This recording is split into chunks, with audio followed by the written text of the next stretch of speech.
del gran arquitecto, así se había hecho. Dice la palabra que de lejos venían a visitar a Salomón porque era un hombre, hermanos, que tenía el respaldo de Dios. Era un hombre que el Señor usó para hacer ese gran templo. Ahora, cuando el Señor, a causa de la infidelidad de su pueblo, permite, hermanos, que sean expatriados y permite el Señor que sean deportados de su ciudad para Babilonia por 70 años, lo permitió porque precisamente, hermanos, el pueblo de Dios tenía que entender, tenía que saber que Dios se merece toda la honra y toda la gloria. La fidelidad que nosotros portemos al Señor, la fidelidad que nosotros podamos darle a Dios es nuestra mejor alabanza para el Señor. Entonces, cuando había pasado ya los 70 años que Dios había profetizado a través, que los hombres de Dios habían profetizado a través de la revelación del Señor, cuando había pasado ese tiempo ya vuelven con la orden de restaurar el templo. Pero como le digo, había lamento, había lloro, había tristeza, había desánimo, hermano. Y quien no, ¿verdad? Que le digan, vas a emprender un proyecto que va a ser fructífero, pero que usted, hermano, cuando recibe esa palabra, lo primero que dice, ¿y de dónde, verdad? Sí. Cierto. ¿Y de dónde, Señor? ¿Cómo? Si sabe el Señor que solo la hora llevo para el trabajo. Exacto. Y allá saber cómo voy a hacer para almorzar, hermano. Muchas veces nosotros ponemos la mirada en lo que está en la bolsa. Cierto. Y lo tremendo es que cuando no hay nada, nos sentimos así, todos decaídos, ¿verdad? Y caminamos Que ni queremos. desanimados. Eso es lo que estaba pasando el pueblo de Dios. Había un desánimo, había una decepción, hermano. Es que, mire, la orden pesaba, hermano. La orden era reconstruir un templo. O sea, ¿se imagina cuánto puede invertir usted por la casita que Dios nos ha regalado, hermano? No cuesta 5, ¿verdad?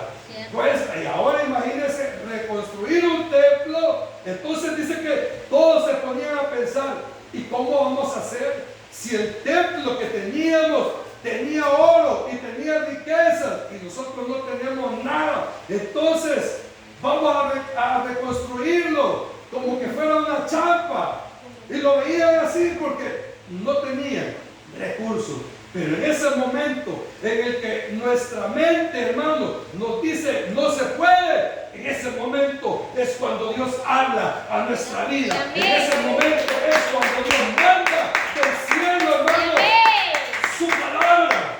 Y esa palabra que Dios manda es autoridad. Acuérdese que por la palabra de Dios fue hecho todo lo que existe. Y dice aquí la porción, todo lo que el contexto de lo que hemos leído, que el Señor manda una palabra de identidad. Manda una palabra de identidad. ¿Por qué? Porque muchas veces nosotros nos sentimos miserables, nos sentimos acabados, nos sentimos frustrados, nos sentimos impotentes simplemente porque lo que le he repetido, que no tenemos nada en la bolsa.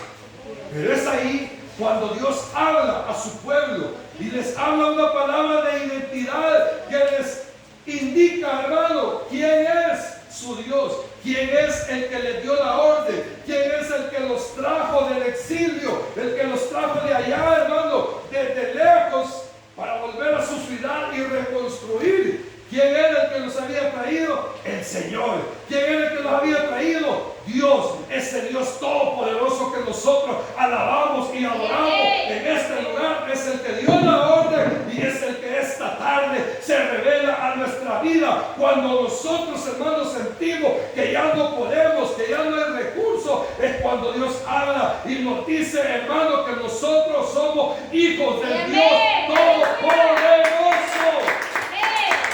Mire, esta semana yo insistí, como no tiene idea, con una porción que sentía en mi corazón el deseo de compartirla este día.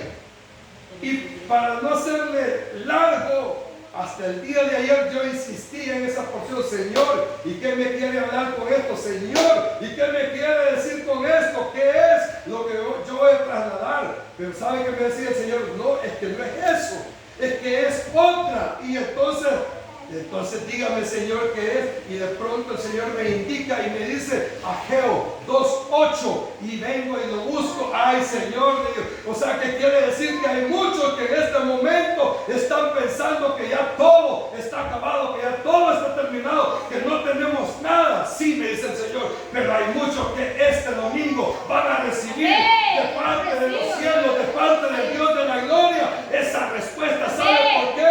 Porque somos hijos del dueño del oro y de la plata, hermano. Aquellos que recibieron la orden de reconstruir el templo, ellos hubieran querido tener toda la riqueza posible para volver a reconstruirlo. Pero le tengo una noticia esta tarde. ¿Saben?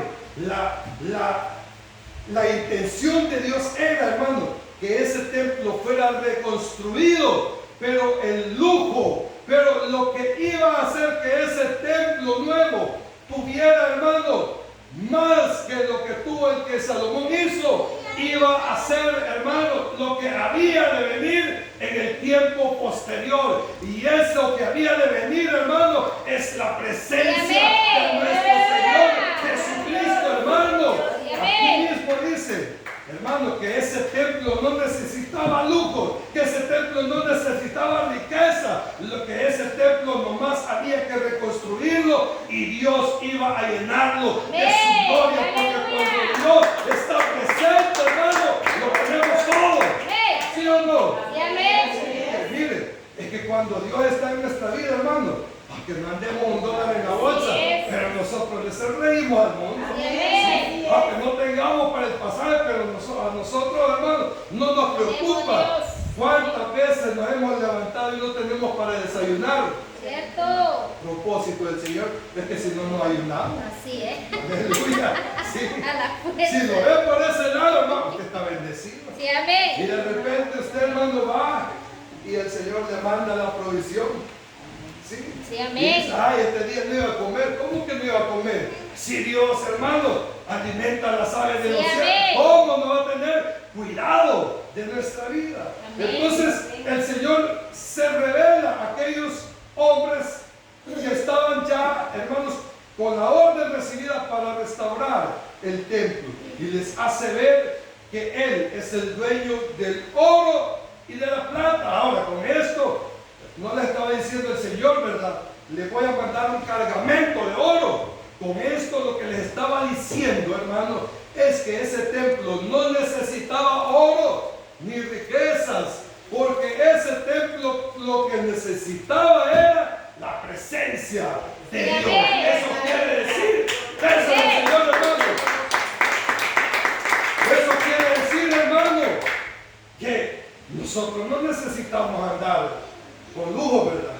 Que nosotros no necesitamos vastedades o riquezas para sentirnos realizados. Lo que necesitamos es, hermano, que la presencia de Dios esté en nuestra vida, que el Espíritu Santo more en nuestro corazón.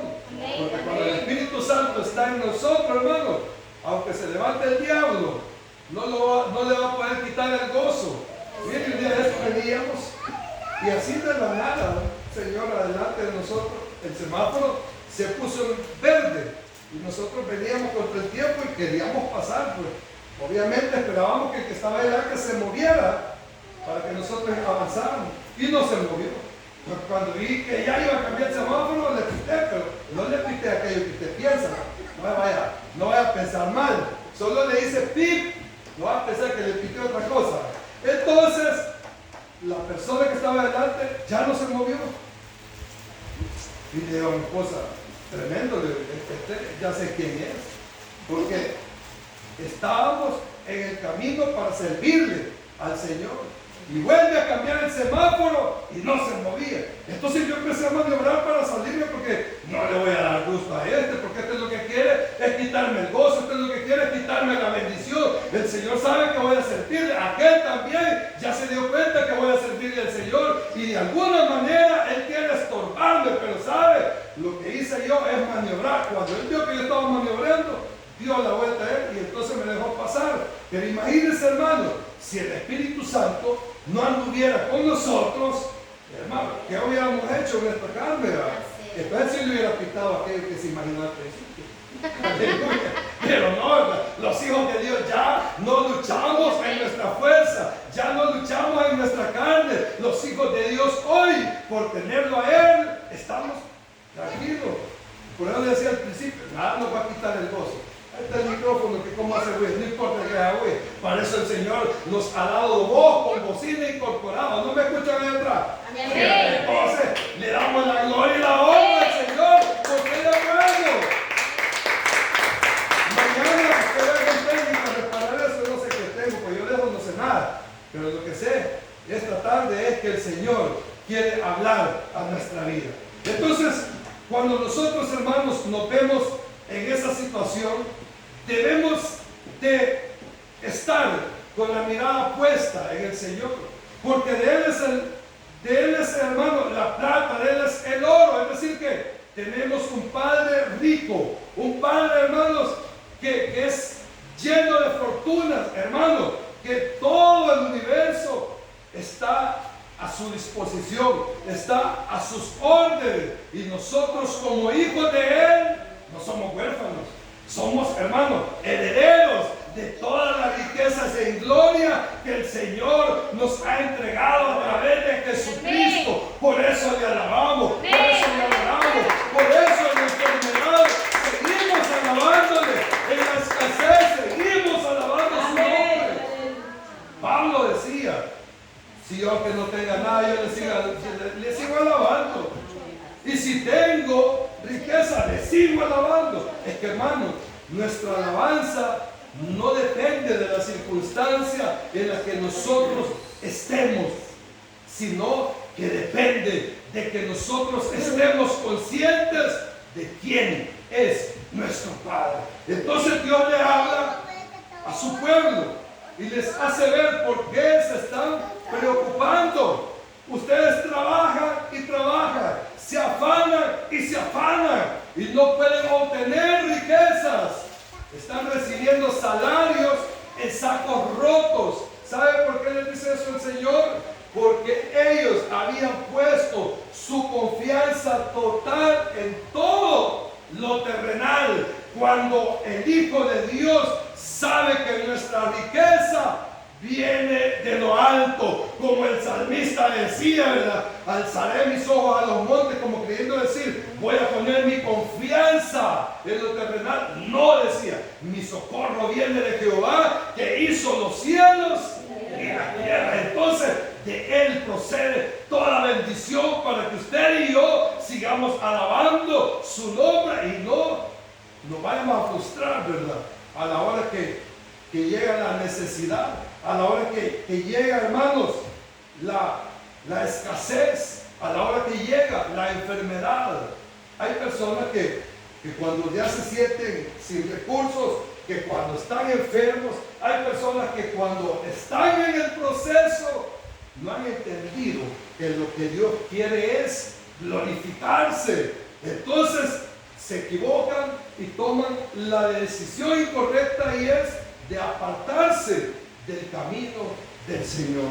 Esta mañana veíamos un caso. Estábamos en una habitación con 6 u 8 personas compartiendo la palabra de Dios, y había uno de ellos, hermanos, bien indiferente. Estaba pero conectado con tantas cosas, pero estaba sobrio, estaba lúcido, porque estaba con el celular en la mano y tenía una compañía por ahí. Pero el hombre bien indiferente, y todos los demás pacientes de las otras camas atentos. Entonces a mí me llamó la atención, porque dije, este hombre está enfermo. El Señor manda la palabra y él está bien indiferente. Quizás esté enojado con Dios, quizás está resentido con el Señor. Pero lo tremendo es que como Dios es bueno, ¿verdad?, y no forza a nadie, hermano, el Espíritu Santo estaba orando, el Espíritu Santo estaba ministrando. Mire, cuando terminamos hacer como el culto que hacemos en la habitación de los hospitales, este hombre estaba llorando, este hombre estaba quebrantado, este hombre reconoció que se estaba endureciendo con el Señor. ¿Por qué? No sé, pero se estaba resistiendo al Señor. Entonces veo ahí un ejemplo, hermano, de que cuando viene la necesidad, cuando viene, hermano, la enfermedad, cuando vienen los momentos duros, lo correcto no es apartarse del Señor, ser indiferentes con Él, sino lo correcto es que nosotros entendamos quién es nuestro sanador, quién es nuestro proveedor, quién es nuestro Padre, quién es nuestro Dios. Por eso a mí este versículo me impactó, porque el Señor, aparte de decir no tengo necesidad de oro ni de plata, ¿por qué se están preocupando por tener un templo con lujo? Si lo que va a valer dentro de ese templo es mi presencia. A mí me llama la atención porque dice el Señor aquí, mía es la plata y mío es el oro. Dice Jehová